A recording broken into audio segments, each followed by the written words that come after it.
Mobile phone, TV, laptop, washing machine ఇలా ఏ electrical వస్తువులనైనా ఓసారి పరిశీలించండి. వాటి పవర్ బటన్ సింబల్స్ మాత్రం ఇలాగే ఉంటాయి. ఎందుకు అలా అంటే దీని వెనుక ఓ అర్థవంతమైన లాజిక్ ఉంది. ఇప్పుడు మనం దాన్ని తెలుసుకునే ప్రయత్నం చేద్దాం.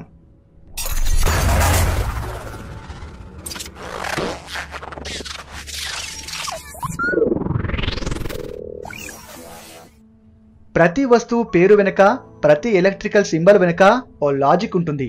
అదేంటో తెలుసుకోగలిగితే ఓ సింతేనా అని అనుకుంటాం.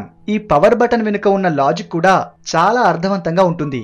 కానీ మనలో చాలా మందికి ఆన్ ఆఫ్ బటన్స్ మీద ఈ సింబల్ ఎందుకుంటుందో తెలియదు. ఇప్పుడు ఆ లాజిక్ ను తెలుసుకుందాం. ఫస్ట్ పవర్ బటన్ సింబల్ ను ఓసారి కరెక్ట్ గా గమనించండి. ఈ సింబలే కదా ప్రతి పవర్ బటన్ కు ఉండేది. ఓసారి ఈ సింబల్ ను జాగ్రత్తగా పరిశీలించండి. ఓ సర్కిల్ లోకి ఓ లైన్ ను ఇరికించినట్టుగా ఉంది కదా. వాటిని వేరువేరుగా చూస్తే అవి ఓ ఐ లాగా ఉన్నాయి కదా. ఇప్పుడు ఇంకాస్త డెప్త్ గా వెళ్దాం. ఇవి ఓ ఐలు కావు, అవి 1 0లు. రెండవ ప్రపంచ యుద్ధ సమయంలో ఇంజనీర్లు తమ ఎలక్ట్రిక్ వస్తువులకు ఈ సింబల్ ను సూచించారు.